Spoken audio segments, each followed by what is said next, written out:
Alright, ladies and gentlemen, we are back at the Paradox eSports Dominion Championship Series. We are going into the round of 4 game. Hey, not that button. There we go. We're going into the round of 4 game. This game is going to be In Walls We Trust versus DD Mercenaries. Now, the DD Mercenaries team... The DD Mercenaries team is a team that was made from the League of Legends Dominion sub-forum that was thrown together for competition in the Dominate Gaming Dominion tournaments. And they have decided to come over here and play in the Paradox eSports Dominion Championship as well, which is awesome. We love that they're showing up to play. Looking at the bans, Zyra, Brand, Lulu, Kasten, Kha'Zix, Wukong, and there's that first pick, Taric. Once again, we saw Zounds just play real solid with Taric, and Taric's a really difficult champion to kill. Really not much else that can be said about that. Brings a stun to the table. He's super durable and super sustainable. He brings an ancient power, guys. You have to remember that about Taric. Very good character. Especially with the recent changes. He was okay before, but now Taric is a monster. Absolute monster. And we were seeing Foe Odin Borzen playing as Nidalee, picking up Nidalee for the team. Maybe not playing as, they might trade. Nidalee, best poke by far in this game mode. Long-range poke makes it impossible to capture against her one-on-one. If you go up to a tower, any tower, and you want to capture it and Nidalee's there, you can't do it. Unless you can get to Nidalee and kill her, you cannot capture that tower because she's going to chuck spears at you whenever you try to capture. So it's very important that you either A, ban her, or B, I don't know, dodge really well. You have to be able to take her out if you want to capture that tower. You have to bring 2 people to unseat Nidalee usually. That's what makes her so difficult to deal with. We're seeing in Malphite. Malphite's a character that used to be very, very popular in Dominion history back in 2011, early 2012, where we saw a lot of Malphite play very good against AD champions. Has a pretty solid engage as well with Unstoppable Force, slow, attack speed slow. Pretty good character to have around. And we're seeing Sona and Pantheon being locked in additionally to that. Sona, AoE stun. Sustain, slows, damage is okay. Sona's just the definition of a good champion. And Pantheon, same thing going on. He is another good champion. Good at finishing people off. He has some pretty solid damage. He brings a stun to the table. Global map presence because of Grand Skyfall. Pantheon's also a solid pick in this game mode. Over on the other team, we're seeing Talon LeBlanc. Talon is one of the most popular assassins right now since the Zed changes. Zed's really fallen out of favor, so we see a lot more Talon now. Talon's really good because he brings a silence and slow to the table. His burst damage is really high. He shows up. Somebody dies usually. Talon, though, is very, very squishy, unfortunately. And he's pretty easy to kill if he engages poorly or you respond well to him. LeBlanc. A good LeBlanc, not even the commentators will know where they're going or what's happening. That's how you know a good LeBlanc from the average LeBlancs. A good LeBlanc, let's say a great LeBlanc, even knows how to use those mimicked ethereal chains. Because LeBlanc's crowd control ability can be pretty freaking solid as long as she knows how to manage that mimic chain use when needed. It can be very, very helpful to a team. And LeBlanc also does a lot of damage. They have 2 extremely powerful assassins on their team. LeBlanc can escape sometimes, and Talon, not very good at escaping, unfortunately. We're seeing Warwick. Now, Warwick is a character that we used to see a lot back, again, in the same era that I was speaking about, where Malphite was really popular in competition. Warwick, very, very high sustain, durable character, has a suppress, but it's mostly that durability and sustainability that makes him very, very difficult to deal with. We used to see Eulalia run a lot of Warwick back when Blind Pick Banditos was still an active team in competition. And we are seeing Carnival on Kayle. Kayle is a very good ranged AD carry. And I say ranged AD carry because Righteous Fury makes her attacks into ranged attacks. So you always have to think about that. Kayle is a ranged AD carry that does damage to your entire team that increases with every swing. Very, very dangerous champion. Late game, anyway. Early game, she splatters, unfortunately. She's very, very fragile. And let's go ahead and take a look at the summoner spells here. As I talk about the last champion picked. Singed! Circle Phoenix Singed. I've been playing a lot with Circle Phoenix, actually. Playing in some blind pick queues and things like that. And he's a good Singed. Nice, solid bottom laner. Singed is a very sustainable champion. Durable. Good wave clear. He's nice. He can usually escape pretty well, too. Singed is not necessarily well known for killing his lane opponent outright, but he sets up ganks really well. Looking at the summoner spells, you're probably wondering, why are there so many revives? Revive is the most powerful spell in Dominion, because time management is so important. You need to have your champions out on the field, and the only way to do that is to have them not be dead. Revive counters dead. You could be dead, or you could hit revive and counter it. It's great. Revive also gets you back onto the field faster with an increased movement speed bonus. Previously, it gave increased health, but that has since been removed. So Revive is a little bit different than it used to be, but still the most powerful spell that you can take. Because if you can revive, say if you get picked off, or you just straight up trade yourself as an assassin, you go in, you kill someone, you die, you have revive and they don't, then you revive and get back to the team fight. That's a 4v3 because of the person you killed, and they're still waiting to come back. You can set up a lot of plays like that. It helps you capitalize on enemy mistakes and undo mistakes that you've made yourself. Very, very good spell. We are seeing a lot of ignites here. A whole bunch of them. Not a lot of exhausts. This is a little bit different than what we typically see. We're also seeing a little bit more flashes going on. Now, thinking about that, Ignite and Exhaust are very good offensive summoner spells. Garrison and Flash are more defensive-oriented summoner spells, which means they're going to be better at holding on to points and surviving, as opposed to outright killing. So with all those Ignites there, that's going to be some pretty solid extra damage coming from their team, being able to throw those down. I accidentally spelled that entire word wrong. I just realized it in the overlay. My bad, guys.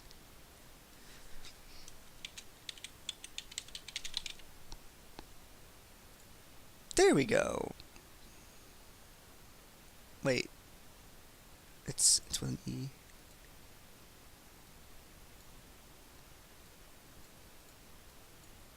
Oh, okay. We hit the loading screen here. In just a moment.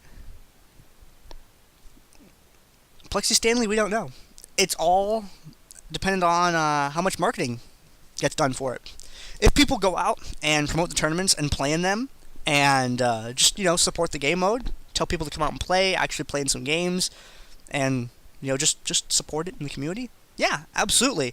But unfortunately, there are a substantial number of people that are Summoners Rift players that down-talk it a lot. And as a result, it tends to suffer a tad in marketability. Let's just switch over to the... Where'd my league client go? Come on, come back here. There we go. Switch over to the game screen here. This game, we are going to have In Walls We Trust. We have Emperor High Peoples playing as Warwick. We have Buddha Rice playing as Talon. Sauron playing as LeBlanc. Zounds playing as Tarek. And Carnival playing as Kale. On the other team, DD Mercenaries team, we have Foe Odin Borzen playing as Pantheon. We have William Sliftfoot playing as Malphite. We have... I can't read that on my TV because it's really small. Give me a second to lean over to it. Whoop. We have Lucari Bro playing as Sona. We have Rafflestomp XD playing as Nidalee. Circle Phoenix playing as Singed. Nidalee has floating spear traps in midair. Hey, where'd the stick go? There used to be a stick under these that would point up. Starting items being purchased from each team. Malphite going with the double ruby crystal opening. Sona with a Sheen first. That's not something that we see very often. That's a very aggressive opening, too, for a Sona. It will increase her windmill damage and her poke substantially, but it is going to delay her other items unless she plans on going for an Iceborne Gauntlet somewhere in her build. Yeah, Plexi Stanley, most of us here main Dominion, man. If you want to know more, just feel free to ask in the chat. I mean, the guys that you're seeing there, you know, a lot of us play in competition. I commentate. And thanks for coming and checking out the stream, by the way. It's always nice to have someone new checking things out. It's really cool. This is the Paradox eSports Championship Series. This is week 1. We're in the round of 4 game right now. However, this is going on to the finals. The finals is going to be a best of 3 series. Both teams heading on towards the top part of the map. Sona with a Sheen can have pretty solid sustained damage. Let's see how that plays out up at this first fight. Looks like High People is going to cut across, perhaps. And maybe go for the play there. Turn around, moving up. Going to intercept Malphite and get into a little bit of an exchange with him. Brings the fight down in his direction. Takes Nidalee Spear. Warwick's a pretty durable character. He's not too concerned with Nidalee Spears yet. Giving up the windmill in the process. There is the offensive CV there. Lets them know exactly what's going on that side of the map. If they commit too hard to chasing peoples, they're going to leave the windmill open. Good spear lead by Ro4 there against him. You can see there's that ping going down at the top part of the map. It says, hey, we do need to have people up here, but you can't send all 4 up there when someone's unaccounted for. So they have to split someone away to deal with High Peoples now, because they didn't leave 1 person out of the 4 on him, so he's going to get that neutral for free. Buddha Rice retreating now, Zounds following afterward, and there is a pause. I wonder whose connection it is this time. So looking at the map positioning there, they didn't have anyone to check for Warwick. When you have someone who tries to cut in for a back cap and you chase him away, you need to leave 1 person dedicated sitting behind in order to spot for them in case they decide to go for a bottom gank or go for a mid play or something like that.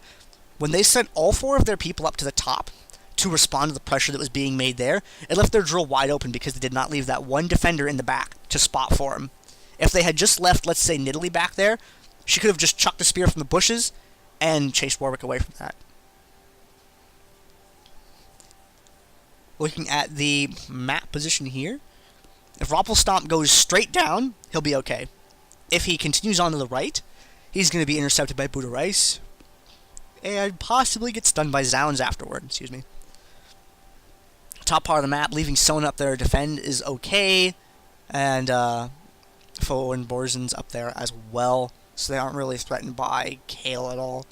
Seeing a LeBlanc in the bottom lane is kind of interesting. I have faith in Sauron's ability, though. We'll have to see how that plays out as the game goes on. LeBlanc against Singed matchup down there. So let's see where Ro4 decides to go. He goes straight to the right. Buddha Rice doesn't respond to that very well.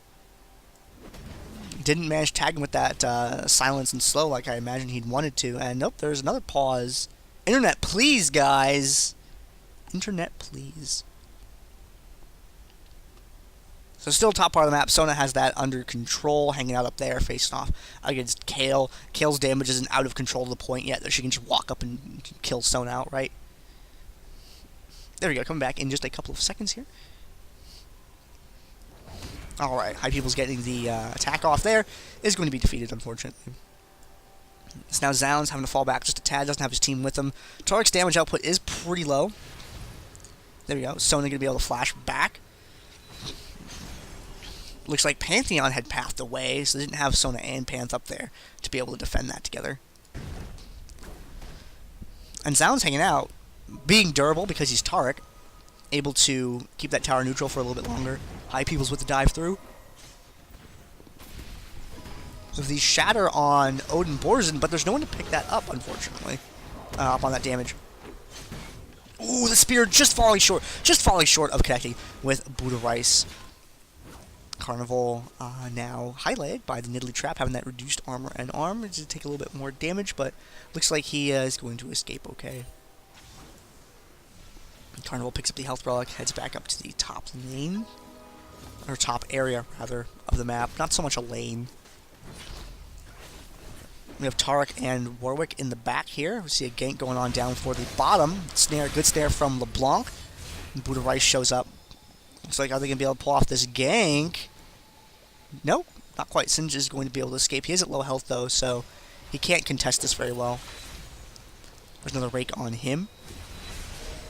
And LeBlanc taking him for a walk. There's that defensive garrison there. Circle Phoenix still able to hold it down for just a little bit longer. Nidalee with the spear. Singed able to buy enough time for his ally to arrive, but he brings High People's Warwick down with him. Throws down the suppress on Singed, and Sauron is able to come in with the torsion and pick up the KB. The Nidalee spear, not quite enough damage to take out Sauron at the moment. Revive coming back. Circle Phoenix is still able to keep his tower under control. That fling right into the tower are going to take down High People's Warwick. And the minions here might be cleared before this gets taken down. It's going to be pretty close, though. Sounds over the top, facing off 1v2 against a Sona and Malphite. And there's that stun from Tark. Tark still doesn't have a lot of damage going for him, but Sona doesn't really have a lot of health. Chasing after him now. They want to keep Zounds back out of the fight because Tark's stun is pretty good talent to have. Buddha Rice. Ooh, that spear damage. Don't you love it when you land a blind spear as Nidalee? That's pretty awesome. Hanging out in the middle of the map, staying out of vision. That's good mechanics from them. High Peoples goes in for the swipe on Nidalee, and Nidalee swipes back. Both taking a little bit of chunk out of each other's health. Looks like two people going for the cap, but Pantheon gave it up in favor of Nidalee, who chains it over with the trap. It's very, very useful there. Zounds popping the ultimate on Tark. Nidalee is able to jump back away. Buddha Rice diving through, but picked up by Odinbor's and stunned immediately and finished off by a Nid Spear right to the dome. He's going to be taken down. We have Kale hanging out up here on the top part of the map, and Odin going to take a lot of damage there. That reckoning into Tark's stun. Not very good for him, unfortunately. Carnival takes damage very well because he is a Kale, after all. Nidalee landing a spear for a whole bunch of health. That spear not quite connecting. Stun from Zounds does secure the kill on Soda. It gives Buddha Rice enough time to catch up. And Ro4 Stomp's last couple spears not finding a target to connect with. Bottom lane. Oh, Borzen, what?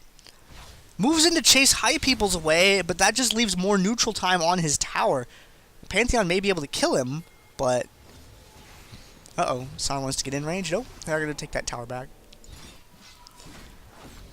Now Kale's going to recall here because Kale can't take this point back solo with everyone alive on the enemy team. Because someone could just go up there to respawn that.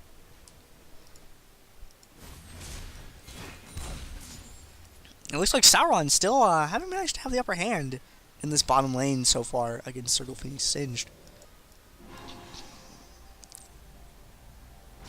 And it sounds Lucario. There's a stun on Odin Borzen, but there's no follow-up for it. Spear throw going down. Another one. Not connecting on Kale like they wanted it to. See Zounds leading the charge in. There's the ultimate from Tarek. Good crescendo. Stalling things out. Stun on Zounds once again. They want to be putting their damage on someone else, but no one else is close enough. Good suppress in on Sona. Picks her up. And there's no one to interrupt Buddha Rice's capture. Is a little bit too far down on the map. High People's chasing after Nidalee. Picture of the swipe. That swipe chaining in that damage from the Storm Shield, able to finish her off. That's why it did so much damage there.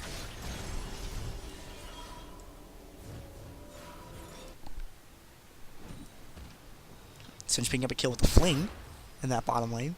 4-cap situation in favor of In Walls We Trust. Now they're going to get the drill back just fine. There's no one in range to contest it. No globals on the enemy team. So they don't have anything to worry about there.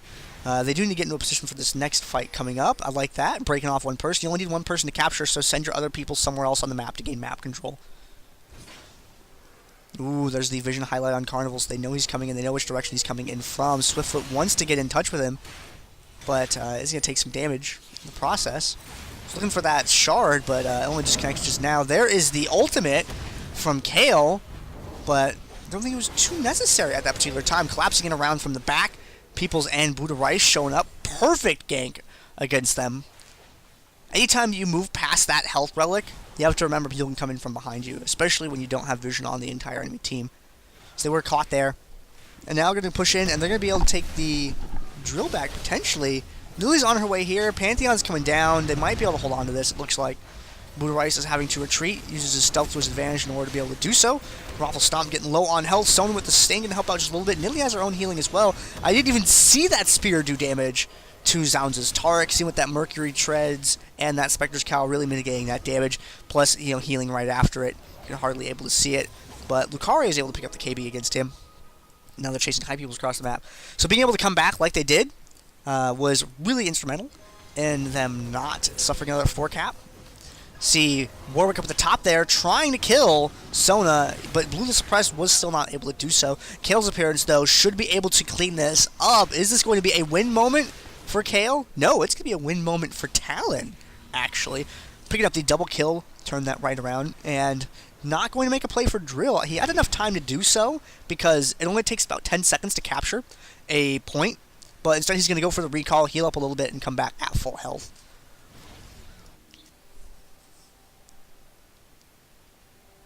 The Clairvoyance lets them know exactly what's going on. Notice there's no one over there waiting to take him out. Just Malphite by himself waiting for his allies. And there's a 4-on-3. Talon in the bottom lane, not a good position to be in. The Nidalee Spear does not connect. Crescendo followed up by the Airborne. Kale pops the Divine Intervention.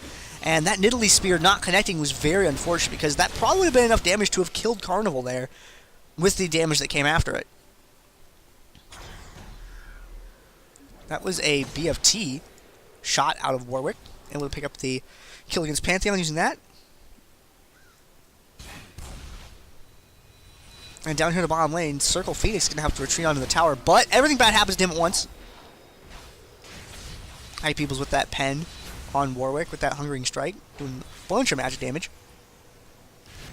The top part of the map, they are able to get the drill back.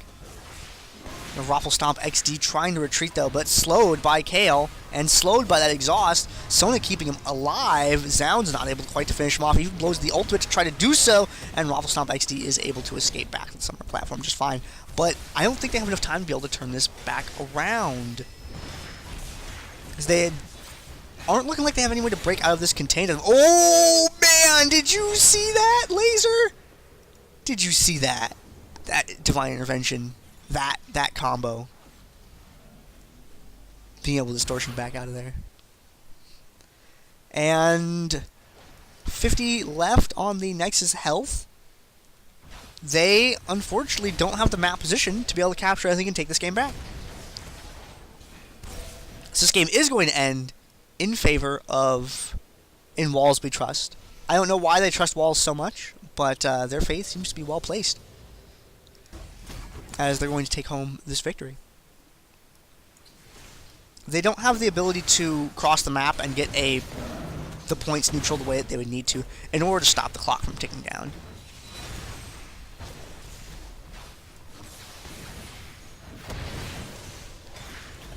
Let's see if Carnival's able to pick up the kill against Swiftfoot. No. Against Ro4 Stomp? No. Yes, picks up one there. Carnival's Kale doing a pretty good job this game. 5-2-15. Pretty solid performance.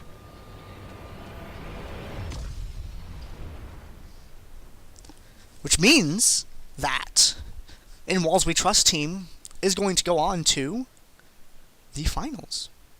It's going to be a best-of-3 series.